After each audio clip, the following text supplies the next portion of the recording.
एक बार एक व्यक्ति किसी महात्मा से पूछता है कि महात्मा जी, मेरे जीवन में सारी सुख सुविधाएं सब कुछ है, लेकिन फिर भी मैं दूसरों से ईर्ष्या क्यों करता हूँ। मेरे मन में ये ईर्ष्या का भाव क्यों पैदा होता है। वो महात्मा कहते हैं कि क्या तुम सच में अपने भीतर से ये ईर्ष्या का भाव खत्म करना चाहते हो। वो व्यक्ति कहता है कि जी महात्मा, मैं अपने पूरे जीवन से पूरी तरह से ये ईर्ष्या का भाव खत्म करना चाहता हूँ, क्योंकि इस ईर्ष्या ने मेरे जीवन को नरक बना दिया है।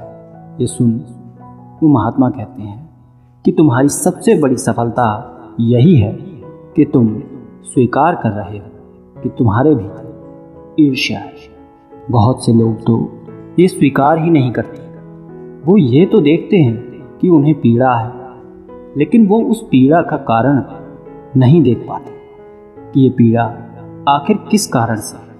वो महात्मा उस व्यक्ति से पूछते हैं कि ये बताओ, जब तुम किसी गरीब को देखते हो तो तुम्हारे भीतर क्या भाव उत्पन्न होता है। वो व्यक्ति कहता है कि दया का भाव। फिर महात्मा उससे पूछते हैं कि यदि तुम किसी अमीर धनवान व्यक्ति को देखते हो तो तुम्हारे भीतर क्या भाव उठता है।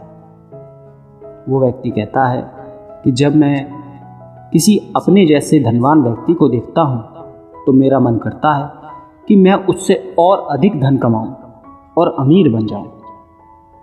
तब महात्मा पूछते हैं कि और यदि तुम्हारे सामने व्यक्ति तुमसे अधिक धनवान है तो तुम्हारे भीतर क्या भाव उठता है।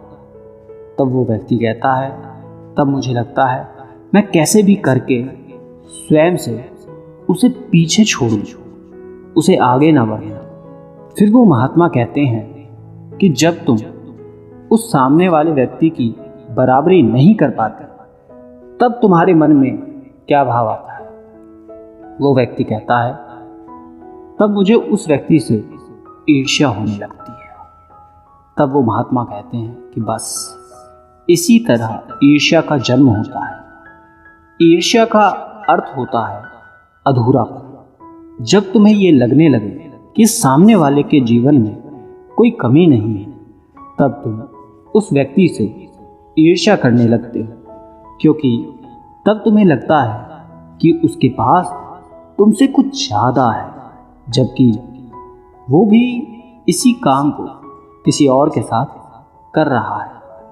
तब वो व्यक्ति महात्मा से पूछते हैं कि महात्मा जी, मुझे ये तो समझ आ गया कि ईर्ष्या होती क्या है, लेकिन मुझे ये नहीं पता कि ईर्ष्या खत्म कैसे होती है। आप मुझे ये बताएं। तब वो महात्मा कहते हैं कि ईर्ष्या का जन्म तुलना करने से होता है।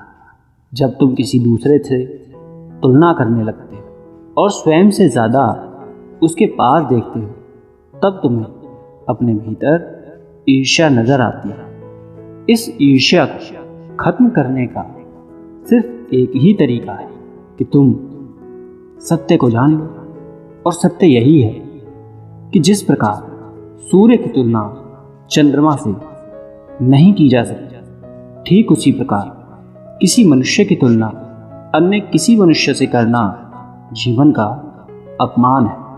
क्योंकि जो व्यक्ति अपनी तुलना किसी दूसरे के साथ करता है वो स्वयं का अपमान करता है, अपनी सांसों का अपमान करता है जो उसे मिली है। ये जीवन हर किसी के भीतर दौड़ रहा है और हर कोई एक दूसरे से अलग है, और अलग होना कोई कमी नहीं बल्कि खूबसूरती है। तब वो व्यक्ति उन महात्मा से कहता है कि महात्मा जी, ये सत्य सुनने में तो बहुत अच्छा लगता है, लेकिन इसे जीवन में उतारना बहुत ही ज़्यादा कठिन है। तब वो महात्मा कहते हैं कि इसलिए कहा जाता है कि सत्य को केवल सुनो नहीं बल्कि उसे अनुभव करो। तब वो व्यक्ति कहता है कि महात्मा जी, सत्य को अनुभव कैसे किया जाता है। तब महात्मा कहते हैं कि जिस प्रकार तुम्हें अनुभव है कि आग का स्वभाव जलाना होता है, पानी का स्वभाव प्यास बुझाना होता, ठीक उसी प्रकार इस मन का स्वभाव पता होना चाहिए। तुम्हें पता होना चाहिए कि ये मन कब किस तरह की चाल चलता है, क्योंकि ये मन ही है जो तुम्हें किसी और से तुलना करने पर मजबूर करता है, किसी से ईर्ष्या करने पर मजबूर करता है। वो व्यक्ति उन महात्मा से पूछता है कि महात्मा जी, इस मन का स्वभाव कैसे पता चलेगा? तब वो महात्मा कहते हैं, ध्यान के द्वारा। ध्यान ही एकमात्र ऐसा रास्ता है जिस पर चलकर आप अपने मन को, उसके भाव को समझ सकते हैं। वो व्यक्ति कहता है, परंतु ध्यान करना तो बहुत ज़्यादा कठिन है। तब वो महात्मा कहते हैं कि ध्यान करना तो कठिन है, लेकिन उसे होने देना बहुत सरल है। वो व्यक्ति कहता है कि महात्मा जी, ध्यान होने देने का क्या अर्थ है?